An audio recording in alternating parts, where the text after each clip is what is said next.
Freelee's new boyfriend, the truth, how they met. First of all, let me show you where I am. This is where I am, Moriata Gorge, South Australia. Beautiful. Beautiful climbing here, beautiful. First things first, this is not a hate video. I have no hate towards Freelee and her new boyfriend, Robin. Actually, they're friends of mine. I mean, I introduced Robin to Freelee last year. Actually, in 2014, Robin came to my Thailand festival.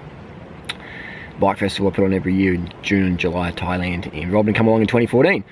And I remember Freelee in one of my videos saying, "Oh, who's that guy?" You know, I was like, "Oh, that's Robin." And she's like, "Oh, yeah." And then next year, I did a few videos with Robin, or he's in my videos. He's in the back roll and stuff like that. And then last year, 2015, Freelee came to the festival. You know, I introduced him in person, and I remember that Asina was there, and she really fancied Robin. And Freelee's telling me about it and having a bit of a joke about it, saying these girls don't know how to get a guy. They just sort of like, they like a guy, but they never like pursue it, and they sort of miss out and stuff like that. And she's like, if I was single, I'd just fucking boom, I'd make it happen. Freelee's a girl where she gets what she wants. There's no what's the word? There's no hesitation there. She'll make it fucking happen. She's a very good manifester. I'll give her one thing. She's a good manipulator, but she's a really good manifester. She gets what she wants. And so anyway, so I introduced her, and I could see there's a little bit of chemistry going on. I was like, cool. And I'm not a jealous person. I don't believe in jealousy. I believe in open doors, just open communication, and whatever happens, happens. Because if you're trying to like prevent someone from like if you're trying to prison someone, or if you've got a friend who's really pretty or attractive or funny or charismatic or successful or rich or whatever, and you like sort of push that person out of your life because you're like, oh, my partner might like him better than me, oh my god, then that's lack mentality, and that's just no way to live, in my opinion. That's not how I live. So I have no insecurities of introducing or being around anyone who might be competition or whatever. Freelee, on the other hand, I was never allowed to talk to certain girls. Freelee even says a couple of girls, friends that I had, Freelee said if you ever talk to them again, it's over. And that's the sort of level of possessiveness and jealousy Freelee had. And looking back, I think that if someone's excessively jealous and possessive, it's because they're doing the dirty behind the scenes, and they're sort of like, it's like a mirror, sort of they don't like what they do themselves, so they see that maybe a bit in you, and they hate that. So again, no hate for Freelee, but she definitely did do groundwork with Robin in the last 12 months. It wasn't like some romantic relationship just blossomed and she's walking on the beach and, oh my god, you like watermelon too? Yeah, I love watermelon. No. Robin was my mate, and she hooked up my mate, you know, so that's how it worked. I introduced him. I even told Robin that Freelee was keen on him when we split up. You know, the Robin was like, well, he's just a bit taken back that I'd tell him. And I was like, and also, Robin, I know all the messages and the photos and the stuff, the correspondence you've had with Freelee for the last 12 months. Well, I don't know all of it, but I saw a lot. Freelee's computer and her phone. Some of it she showed me, some of it I found, and stuff like that. But anyway, and a lot of it she deleted and denied. But it's basically, so it's not a, and again, I'm not the jealous type. One, I introduced Freelee to Robin. Without me, she wouldn't even know him. I told Robin that she was keen on him. Who would do that? What sort of ex-boyfriend would tell a guy, hey mate, my fucking ex of 9 years, she's mega keen on you, and I've never ever seen her that keen on a guy. She's fucking wants you bad, bro. He's like, and even Robin even said to me, he goes, well, I'm not really sure I've got feelings for Freelee. And then when they did hook up, Robin lied to a lot of people, you know, who he was even living with or hanging out with and stuff like that in Chiang Mai. And so Robin definitely lost a lot of respect. He lost respect from me as well, because I mean, I sort of knew what he was like all along. I saw how to interact with the other girls at the festival, and he's definitely not a predator or anything like that. He likes chicks, you know. He's sort of flirty, and he's always talking to girls every day, different girls and stuff like that, you know, sort of normal behaviour. But I don't consider him a person of integrity, because if let's say I was in Robin's shoes and there was a girl messaging me, you know, sending photos, or just sort of like, you know, really just heavy flirting and chasing, I'd be like, okay, this is what's going on, and I'd contact the guy and say, hey, like, what's you know, this is what the type of conversations we're having. I thought you should probably know, you know, you've been together for 9 years or whatever, or 1 year or whatever. That's the sort of person I am. You know, I understand not everyone has my rules, and I don't get hurt from that or burnt from that. I understand that. I'm tolerant of that not everyone lives my rules, and that's the world we live in. It's for a lot of variety. What else I want to say? Yeah, so Freelee was basically just doing the dirty that entire 12 months from the last festival to this festival, and I knew it. And then when we split up, she was like heavily, she was saying to Robin, you know, blah blah blah blah blah, and then we got back together last November, and we made all these conditions for each other and just how to meet each other's needs better. And then, you know, I thought it was going pretty good. And then I saw these messages where she's saying to Robin, you know, you can come and stay at my place, and I'm like, in my head I'm like, we just got back together. And I confronted Freelee about it, and she denied it. And I said, look, I read the message, I saw it. She's like, oh, I was only joking, Harley, you know, like, this is paranoid, you're paranoid, or you're jealous, or things like that. So first, Freelee's action plan is deny it. Then if I show her proof, she's like, oh, you know, that sort of stuff. Classic sort of manipulation tactic. And I said, no worries. And I said, look, you know, if you don't want to be together, let's just split up. And she's like, no, something like that. I don't even see if I'm like that. He's just a friend. Like, I'm just giving some YouTube tips, stuff like that. And I call bullshit. But I'll go back to Freelee because I wanted to help her get her book out, because I understood that, you know, Raw Till 4, the lifestyle that I taught Freelee. The lifestyle that I taught Freelee all these years, the cycling, the going to bed early, you know, raw foods, unlimited calories, drinking water, squatting in the toilet, early nights, lights off, stuff like that. How to deal with haters on the internet, things like that. When me and Freelee got together late 2007, she moved in with me in 2008. She was on welfare.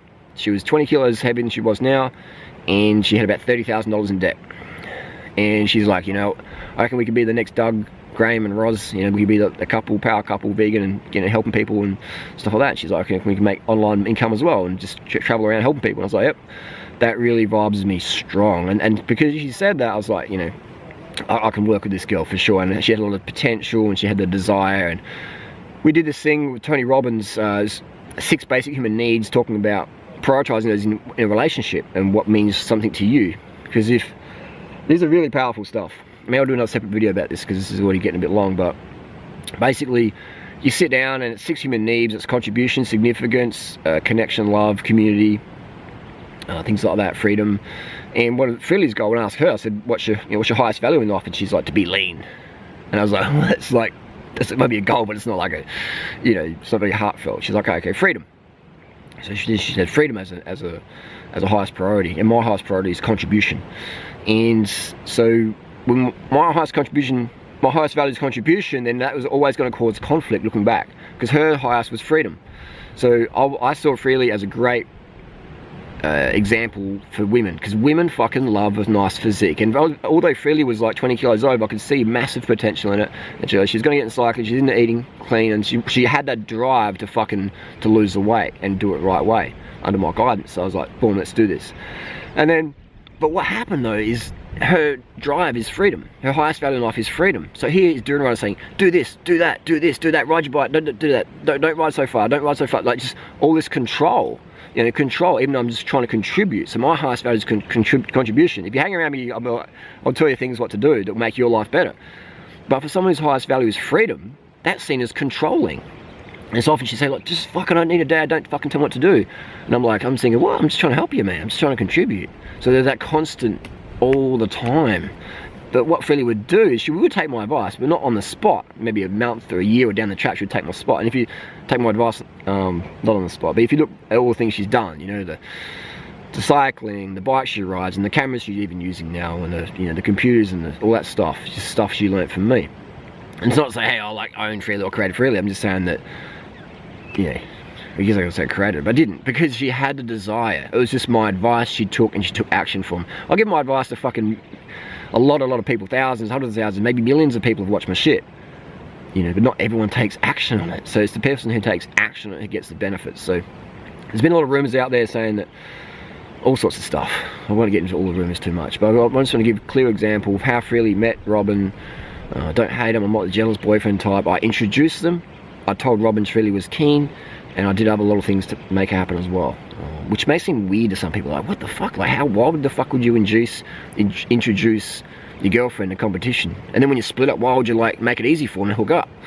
That's the sort of guy I am. I'm a fucking matchmaker, man. If you can find a single person out there in the vegan scene who's hooked up more people, if you need a boyfriend or a girlfriend, man, I'll fucking hook you up. I'm like the motherfucking matchmaker. Last night I came home to my gate and there's a male spider on there. And I'm like, I know what species of spider that is. And I'm like, he's a male, he's looking for a mate. So I got him in my hand, carried around till I found a female version of him, and just gently plonked him in the web. She came out and there's a little bit of like little courtship dance going on, and I just left him to it.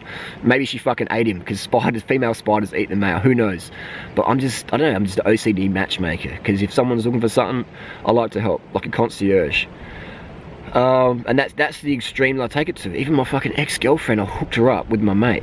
Now what pisses me off why I'm making sort of videos like this is because they're both trying to slander me. Robin even today said something about I'm a porn addict or whatever. Hey, buddy, you didn't touch a dick for fucking 2 years. You got the problem with the porn, not me, man. I don't have a fear of touching my dong and it doesn't control my life. Maybe for you it does. Maybe sort of vertical addiction could be horizontal addiction, because, you know. And I remember Robin saying, even this year, to a couple of my friends, saying, oh, fuck, having a girlfriend, yeah, they just sort of rob your life and stuff like that. But Robin's quite dead broke, and Freelee's quite the opposite of dead broke right now. She's made a significant amount of money, and so she's basically paying for Robin's meals. Like, that's how broke he is. Like the Swede backpacker getting the free ride in Australia. Freelee pays for the meals, pays for like surfing things, pays for his Garmin watch, his computer. And he edits her videos and films the videos, and even Freelee says, even Freelee denies that. And you can see in the fucking videos, if you watch Robin's videos, you watch Freelee's latest videos, Robin's fucking doing the edits. Like, it's just, everyone has an editing style. And when Freelee uploads Snapchats to a video, it's all grainy and shit, that's Freelee making that, you know. So there's a, man, she's just trying to paint me as some jealous boyfriend just to discredit me. And all of this, it comes down to Freelee's Botox addiction. If you look at even the latest video, she's still on the needle.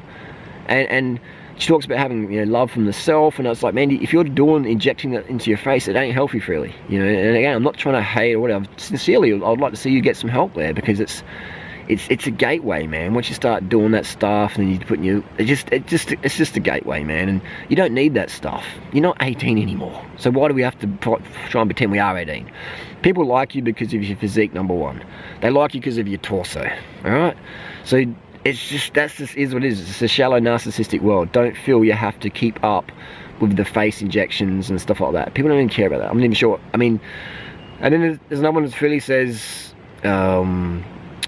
you know, move on and stuff like that. But she still keeps making videos about me. She still encourages a lot of hate comments on the internet about me. She leaves stuff on a front page Tumblr. You get a front page Tumblr, Freelee. That's all shit talking about doing right. Front page. So I'm basically merely just putting up videos to defend myself and to share the truth, because what she's trying to do is just to paint me as some jealous ex-weirdo whatevs. What else are we talking about? And I don't do jump cuts in these sort of videos because I want to just speak from the heart. I might do jump cuts in some of my vlogs. It's just speed it up, speed it up, speed it up. But these heartfelt videos, there's no cuts, there's no script, there's no dress rehearsal. It's just boom, straight up. I don't have like a script on the bottom here. I'll just show you, you know. There's no script here. This is just me being me, showing what happened. I just want to say, why do I share these videos? Some people think that they may be cringe or they're awkward. I like to contribute to people, and I like to be transparent, open about it. I don't like rumors or stories or whatever, and I feel if I can share some of you my experiences or mistakes or whatever, if I can feel I can help even just one person by sharing that, then I've done my job, man. I've done my job. I also want to say that a lot of people say, oh, you know, you'll find someone special, don't worry, you've lost a lot. And I'm like, one, I don't believe you need to be in a relationship to be happy. For me to be happy, I just have to be alive. If I'm alive, I'm fucking happy. Two, I don't believe in loss, I believe in transformation. Me and Freelee decided to break up. The main reason was I saw that video she did with Robin when we were still together. And I came home that day, we were in Chiang Mai, Thailand, at Green Hill Apartments, room 716. And I said to Freelee, look, I saw that video did with Robin, we should just break up. You obviously want to be with him. She's like, no, what do you want? No, what are you, crazy? You should break up? You know, like, I wanted to. And I'm like, yeah, let's just break up, man. Let's stay friends though. We've got a great community. You know, let's just stay on the right side, you know. She's like, yeah, no worries, no worries. I said, go for it, do whatever you want to do. I could tell her heart wasn't in it anymore. When we went to LA and the Botox thing and when I got in the shit with various people, she just wasn't there for me. You know, when I asked for a shout out in my book, she refused to do it. Yeah, refused to do it. She never would put me in 3 consecutive videos like she did with Robin. A lot of that's just to make me spiteful or jealous or whatever, but you know, that's the sort of, I poured everything in Freelee. She is where she is today, following my advice. And no one will ever give as much time and energy and tolerance and patience as I have to Freelee in her adult life. She punched me in the head twice, like fucking hard, man. One of them Tom knocked me out of the chair. I've done videos about that anyway. All these things, even when we got back together last year in November, there was this guy called Mark on the Gold Coast. Freelee's got a lot of backup guys. Like, she's always Snapchat, Instagram. If you could go through, unless she deletes it. If you, let's say you could go through her phone and computer, and you can see everyone she's ever contacted and everything she ever wrote. There's a common look. It's a sort of a guy who looks like he's on steroids, but he's not on steroids. You know, just sort of that, you know, sort of swole, dry cut look. Not too big, maybe 80 to 90 kilos. That's the sort of guy she likes. She had a big crush on even vegan cheetah. And she did release a lot of personal information, stuff like that, but I won't tell you who Freelee would like to have a threesome with, etc. Because they're people in the community, and it's shit. When Freelee released certain names of certain girls or whatever, it's just really shit. That's just really, really wrong, and then implied that I was trying to hook up with a 15-year-old, and when that happened, that made me lose, like, fucking almost pretty much 100% respect for Freelee, because she didn't really care about community. All she cared about was just trashing the fuck out of me so people wouldn't believe it when I said she does Botox and other face injections, etc. And that she did groundwork on Rob in the last 12 months. So, and other various things, but we won't get into that. But it is crazy. But anyway, this Mark guy on the Gold Coast, she met him and they were talking. And I remember one time she was at my place in Adelaide and I could tell she was doing something on the computer. She had this bit of a vibe going on. And I said, what did you just write then? She goes, what? Nothing. You paranoid? She was like, oh, you're paranoid, man. You're like, what? Get a grip. You had late nights, man. You're going crazy. She does that little spin. And I'm like, well, show me your computer. She goes, fuck off, I'm busy. And I'm like, just show us what you just sent then.